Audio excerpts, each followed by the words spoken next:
Hi, second graders. Isn't it a perfect day for listening to a story? Well, I'm recording this on Sunday and it's raining. We can't go outside. I was going to plant flowers today, but that's not going to work. So I just thought this would be a good day to read to you. I hope you enjoy it. Last time we read, Rob Wilson had joined the Aldens on the canoe trip. So there he is with Henry and Violet. And then a storm started up, do you remember? And it was really kind of scary and foggy. And Henry and Violet were calling and calling for Jessie, Aunt Jane, and Benny, and they were getting no response at all.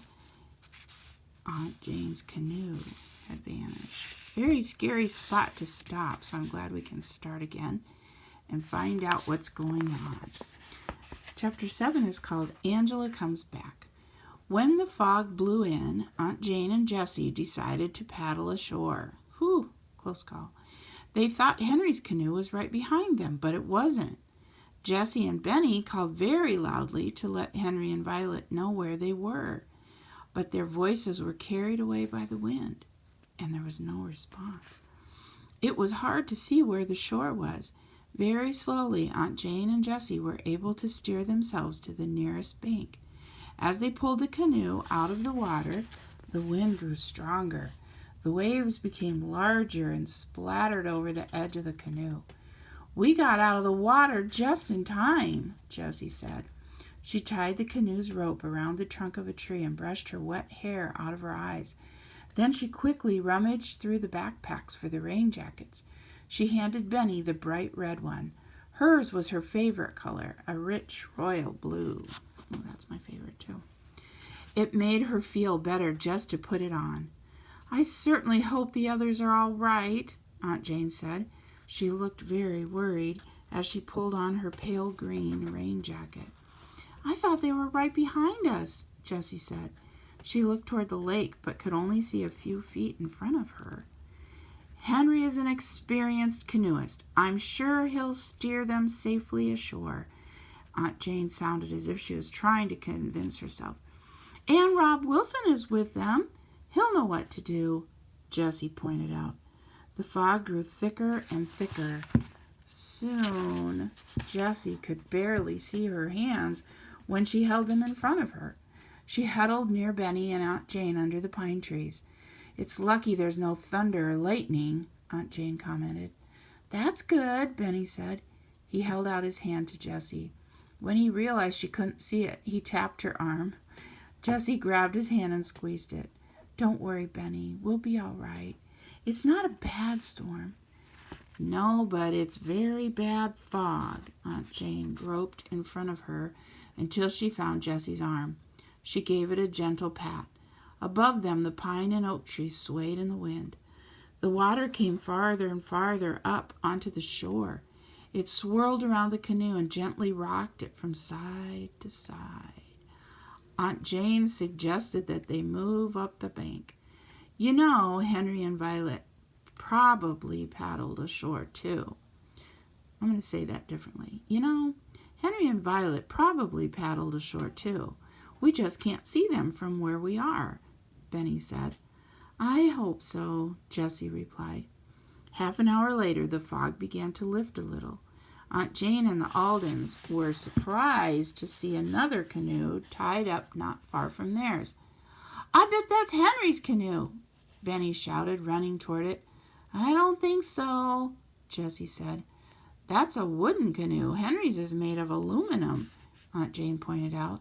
Jessie grabbed a plastic pail from their canoe and began to bail it out. Aunt Jane and Benny looked in the bag of food for something to eat. They did not notice two men coming up behind them. "So, you got caught in the storm too," one of the men said. Aunt Jane jumped. Jessie dropped her pail of water. The two men were very tall. One had long blonde hair. The other had short, wavy, dark hair. Both men looked as if they hadn't shaved in a few days. Their clothes were very rumpled. "Sorry, we didn't mean to scare you," the blonde man said. He had a loud, booming voice. The other man sneezed loudly and groped in his pocket for a handkerchief. The men introduced themselves as Matt and Bill. Matt was the blonde one. They told Aunt Jane, Benny, and Jessie they worked for the Forestry Service. "We're mapping some canoe routes," Matt explained. "This old canoe has gotten us around very well." He pointed to his wooden one. "We had to come ashore when the fog rolled in." Jessie told Matt and Bill about getting separated from the rest of their party. "Oh, I wouldn't worry," Matt said. "If your brother is an experienced canoeist, he should have been all right in this storm. Luckily, we went over our camping plans before we got separated," Aunt Jane said. "I think they probably went right on to the next campsite when the fog began to lift. We can find them tomorrow." Wow, they're going to wait till the next day? That would be scary for me to wait that long. Anyway, "Where are you headed?" Matt asked. He seemed to do more talking than Bill.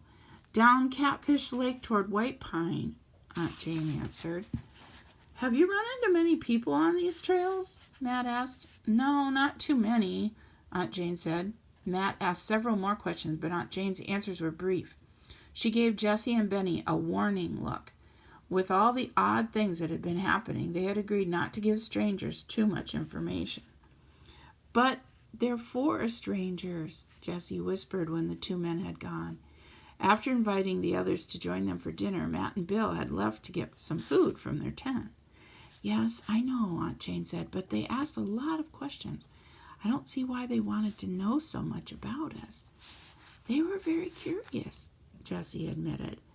"But maybe they need to keep track of how many tourists are using these trails." "Well, yes, I did think of that." Aunt Jane sounded doubtful. "Still, you never know." Her voice trailed off as she heard Matt and Bill approach. "Can't we at least tell them about the wolf calls?" Benny whispered to Jessie. Jessie nodded. Matt and Bill brought canned spaghetti and a bag of marshmallows with them. The Aldens supplied juice, coffee, and some of Aunt Jane's lentil salad. Matt and Bill seemed delighted when Jessie offered to build the campfire. Benny found sticks to roast marshmallows. "Delicious," Aunt Jane said later when she took a bite of spaghetti and tomato sauce. Anything would have tasted good to her after that storm. "Listen, we don't mean to scare you," Bill began.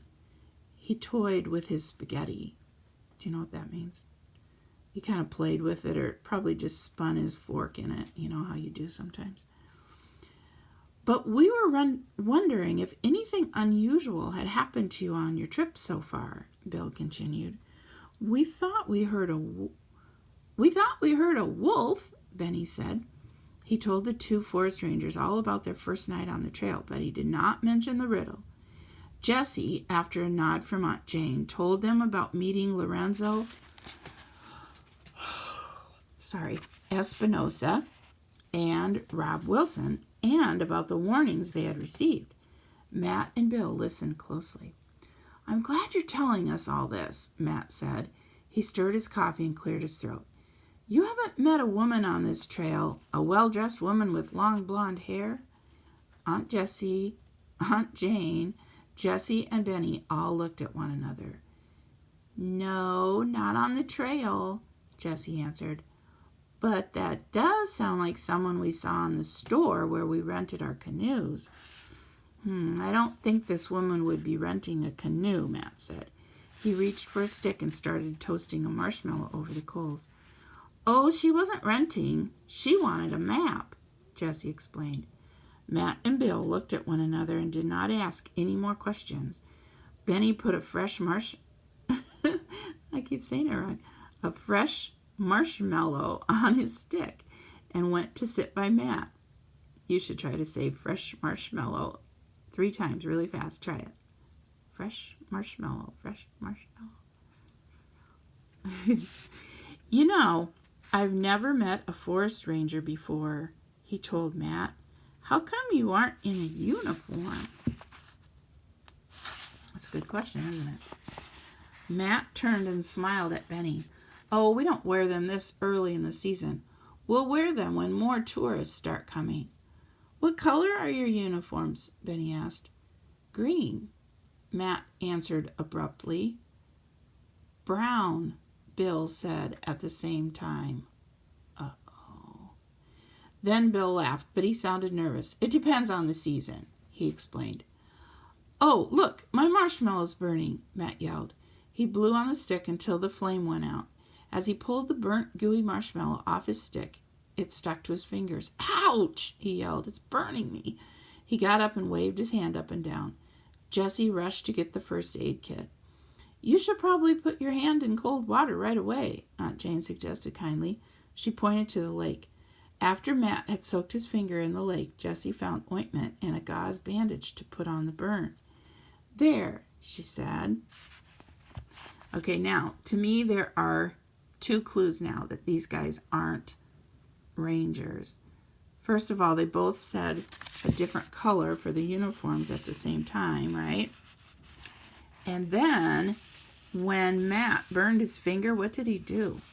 He waved his hand up and down, and that is not a smart thing to do with fire. And I think a park ranger would know that. Uh-oh. Okay, so where did I leave off? There, she said, as she finished taping up Matt's finger. It should be all right now. Thank you, Matt said a little sheepishly. We didn't bring any first aid equipment with us. I think that's another bad clue, isn't it? Bill suddenly gave Matt a warning glance and put his fingers to his lips. Oh, man, these guys aren't telling the truth. Jessie was busy putting away the first aid kit. Benny and Aunt Jane were putting up their tent. No one saw Matt and Bill signal one another. Good luck on the rest of your trip, Matt called. We're going back to our tent now. We need a good night's rest. Yes, and we hope you meet up with the rest of your family tomorrow, Bill added. They left the campfire for the Aldens. Do you think they really work for the Forestry Service? Jessie asked as she laid the sleeping bags inside the tent. I don't know, Aunt Jane answered, but I must say they didn't seem to know too much about campfires or treating burns. Oh yeah, that was the other thing. Remember, they were happy that Jessie started the fire? And usually somebody that works for the forest would know how to build fires. And also, they would want to make sure that it was going to be put out correctly so it didn't start a big fire.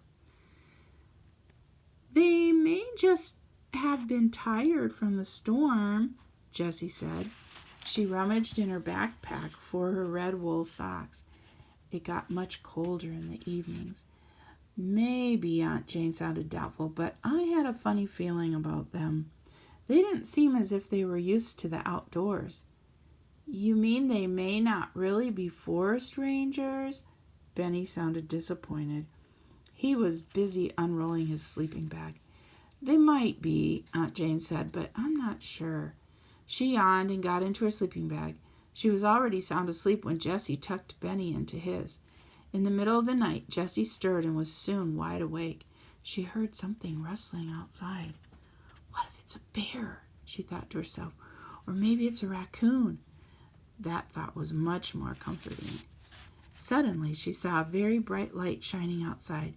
At first, she was frightened, but then she realized it was probably just Matt or Bill getting up in the middle of the night for some reason. Just as suddenly as it had come on, the light flickered and vanished. It took Jessie a long time to fall back to sleep. Meanwhile, Henry, Violet, and Rob had given up trying to find the other canoe in the fog. They went ashore until the fog lifted. Then they decided to go to the next campsite. Oh, just like Aunt Jane predicted, right? Henry guided the canoe across the lake. Before long, Henry and Violet spotted a low building in the distance. I'm sure that's the bunkhouse, Henry said happily. He had been worried they would never find it in the storm. Now we can just wait here for the others. Are you sure Jessie and Aunt Jane know where this campsite is? Violet asked. Yes, I pointed it out to them on the map, Henry answered, and Jessie has her compass. They're probably waiting out the storm on shore somewhere, Rob suggested. He slowly limped toward the building they had seen from the water and disappeared inside. Henry and Violet followed with some food in their backpacks. Oh no, Henry suddenly said, more to himself than anyone else. Outside the bunkhouse was a wooden canoe with the name Angela carved in big red letters on both sides. "It can't be the same Angela we met in the store," Violet said. "She had nothing good to say about this canoe trail." "I hope you're right," Henry said grimly, opening the door to the bunkhouse. Violet looked around and smiled. The bunkhouse had a fireplace in the main room. A soft rug covered the wooden floor. All the bedrooms had wooden bunk beds built into the walls. "It will be fun to wait for the others in a place like this." Violet adjusted her purple hair ribbon. "Yes," Henry agreed. "It is a nice bunkhouse." "Well, I thought I'd have the place to myself this evening," a familiar voice interrupted. "Angela," Henry said, "we thought you didn't like to canoe on this lake." Angela had just entered. She wore fancy waterproof shorts, gold jewelry, and a red sweater with white canoes all over it. Violet noticed the color of her watch band matched the red in her sweater. "I had some business up here," Angela said. "Or don't worry, I wouldn't be anywhere near this awful place." She put her enormous backpack on the ground with a thud. Rob came out of one of the bedrooms to see who Violet and Henry were talking to. Violet thought he turned very pale when he saw Angela. What does that mean if someone turns pale when they see someone? Usually it means they're scared or something. They have a bad relationship with that person, maybe. "Hello, I'm Rob Wilson." He held out his hand. "You're staying here too?" Angela asked rudely. She ignored his outstretched hand. "I could ask you the same question," Rob answered. Angela glared. "Will you be staying here tonight?" Henry asked politely. "Well, yes," Angela said. "In case you haven't noticed, it's a miserable night out." She turned back to Rob. "So who are you?" she demanded. "I'm a tourist," Rob answered. "From England?" Angela asked. "Yes." Rob looked more and more nervous. "How would you have heard about Timberwolf Lake or Catfish Lake in England? This is a very isolated part of the country," Angela remarked. "I live here now," Rob said. He seemed eager to end the conversation. "You're all canoeing together?" Angela wanted to know. "Yes," Violet said shyly. "We met Rob at a campsite a couple days ago. They very kindly invited me to join them when they saw I'd twisted my ankle," Rob said with a grateful look at Henry and Violet. Angela suddenly noticed there were fewer children. "Where's the rest of your family?" "We got separated in the storm," Henry explained. Rob cleared his throat. "So what sort of business are you doing?" he asked Angela. "I'd rather not talk about it," she snapped. "Now, if you'll excuse me, I must go rest." She struggled with her backpack and strode out of the room. When Henry and Violet looked at Rob, he was staring down at the floor. He looked as if he'd just seen a ghost. Without a word, he went back to his room. Henry and Violet changed out of their wet clothes and had some lunch. Then they walked down to the lake to see if they could spot Aunt Jane's canoe. Now that the fog had lifted, the lake shone in the late afternoon sun. A small rainbow appeared in the distance. "What do you think is the matter with Rob?" Violet asked as they walked along the shore. "I don't know," Henry sighed. "He seems so nervous after seeing Angela." "It's too bad he won't talk to us," Violet said. "I really wish Angela wasn't at this campsite," Henry said. "There's something very suspicious about her. If the others were here, I'd move on." He reached their canoe and bent down to see if it needed bailing. "Oh, no!" he groaned. "What's the matter?" Violet asked. She looked at the canoe and gasped. Everything in it was gone, even the paddles. Oh no, they're stuck there now. Next page, a discovery. Next chapter, chapter 8. I will read it another time because this chapter 7 took quite a long time. All right. Hope you're having a good day. See you later.